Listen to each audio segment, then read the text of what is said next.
సదాశివసమారంభాం శంకరాచార్యమధ్యమాం అస్మదాచార్యపర్యంతాం వందే గురు పరంపరాం. శ్రీమాత్రే నమః.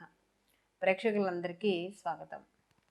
28/12/2023 నుండి 5/2/2024 వరకు కుజుడు తన స్వక్షేత్రాన్ని వదిలి తన మిత్రక్షేత్రమైన ధనుస్సు రాశిలోకి సంచారం చేయడం అనేది జరుగుతోంది. ధనుస్సు రాశికి రాశాధిపతి వచ్చి గురువు అయితే, ఈ కుజుడు వెళ్ళి యొక్క మూల 4 పాదాలు, అలాగే పూర్వాషాఢ 4 పాదాలు, ఉత్తరాషాఢ 1వ పాదం మీద ఈయన ఈ 5వ తారీఖు వరకు, అంటే ఫిబ్రవరి 5 వరకు ఈయన సంచారం చేయడం అనేది జరుగుతోంది.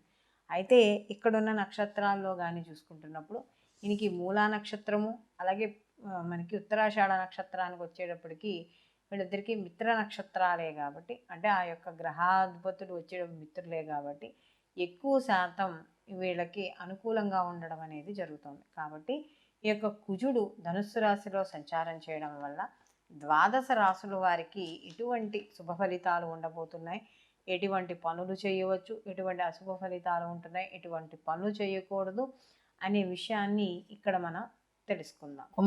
కుంభరాశి వాళ్ళు కానీ చూసుకున్నప్పుడు, ఈ కుంభరాశి వాళ్ళకి కుజుడు ఏకాదశ స్థానంలో సంచారం చేయడం, అలాగే ఇదే సమయంలో రవి కూడా ఏకాదశ స్థానంలో సంచారం చేయడం వల్ల వీళ్ళకి అనుకూలమైన ఫలితాలు గోచరించడం అనేది జరుగుతుంది. ఎప్పుడైతే కుజుడు వీళ్ళకి ఏకాదశ స్థానంలో చేస్తుండో గత కొంతకాలంగా ఆరోగ్యపరమైన ఇబ్బందులతో ఏమైనా ఈ కుంభరాశి వాళ్ళు ఉంటే వాళ్ళకి అనుకూలంగా ఉంటుంది. అలాగే ఐటీ రంగాల్లో పనిచేస్తున్న వాళ్ళకి, అలాగే ఈ యొక్క డాక్టర్స్కి, లేకపోతే ఈ యొక్క సర్జరీలు చేసేవాళ్ళు, వీళ్ళందరికీ కూడా అనుకూలమైన ఫలితాలు గోచరించడం అనేది జరుగుతోంది. అలాగే వీళ్ళు ఏదైతే గత కొంతకాలంగా ఆదాయం పెరగాలని ఎవరైతే చూస్తున్నారో వాళ్ళందరికీ కూడా ఆదాయాలు పెరుగుతాయంటే వాళ్ళు చేసే వృత్తి ఉద్యోగాల రీత్యా, అలాగే ధనలాభం అనేది పెరుగుతుంది. అలాగే ఇంట్లో కూడా సంతోషకరమైన వాతావరణము, ఇంట్లో వాళ్ళతోనే కాదు భార్యాభర్తలు పిల్లలతో కూడా కాలం ఆనందంగా గడపడం అనేది జరుగుతుంది.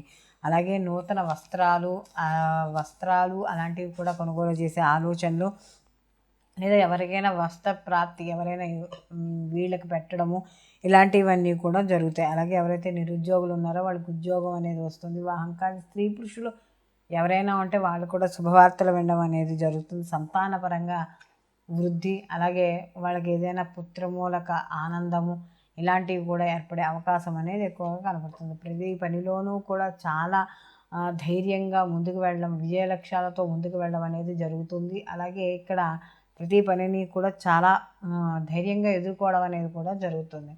అలాగే ఈ యొక్క కుజుడు ఎప్పుడైతే లాభస్థానంలో సంచారం చేస్తున్నాడో వృత్తి ఉద్యోగ వ్యాపారాల పరంగా ఏదైతే హైక్ రావాలనుకుంటున్నారో అవన్నీ కూడా రావడం అనేది జరుగుతుంది. ఉద్యోగంలో కూడా ఆదాయ మార్గాలు పెరగడం అనేది జరుగుతుంది.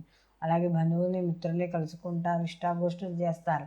వీరు ఈ యొక్క కుంభరాశి వాళ్ళకి కానీ చూసుకుంటే, వీళ్ళు రాశిలోని స్త్రీ పురుషులు ఎవరైతే భార్యాభర్తలు ఉన్నారో వాళ్ళకి చిన్న చిన్న మనస్పర్ధలు ఉన్నా కూడా తొలగడం అనేది జరుగుతుంది. అలాగే ఈ కుంభరాశి వాళ్ళకి కాస్త న్యాయపరమైన సంబంధమైన విషయాల్లో వాటిల్లో కూడా అనుకూలంగా ఉండడం, షేర్ మార్కెట్లు కావచ్చు, మామూలు మార్కెట్లు కావచ్చు, ఆనందంగానే వీళ్ళకి జీవితాన్ని కాలం గడపడం అనేది ఈ కుజుని యొక్క సంచారం వల్ల ఎక్కువగా కనబడుతోంది.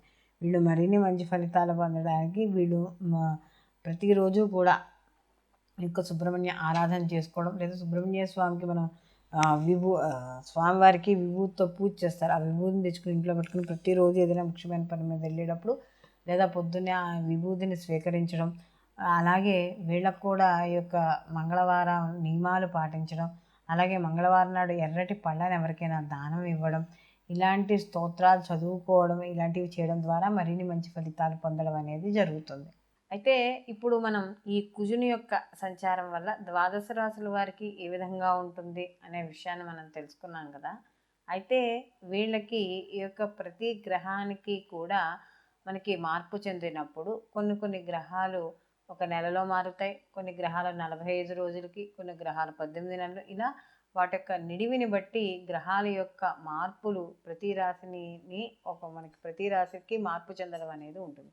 ఆ మార్పు చెందినప్పుడు ఇక్కడ ఏమవుతుందంటే కొన్ని రాశుల వారికి శుభ ఫలితాలు, కొన్ని రాశుల వారికి అశుభ ఫలితాలు అనేవి ఖచ్చితంగా కనబడతాయి. అందరికీ ప్లస్ పాయింట్లు ఉండవు, అలా అని చెప్పి అందరికీ మైనస్ పాయింట్లు ఉండవు. ఏదో ఆ సమయం ఏదైతే ఆ గ్రహం ఎన్ని రోజులైతే ఎన్ని నెలలైతే అక్కడ సంచారం చేస్తుందో ఆ సంచారిస్తున్న సమయంలో ఆ గ్రహం మాత్రమే ఇచ్చే ఈ అశుభ ఫలితాలు శుభ ఫలితాలుగా మనం చెప్పుకుంటున్నాం.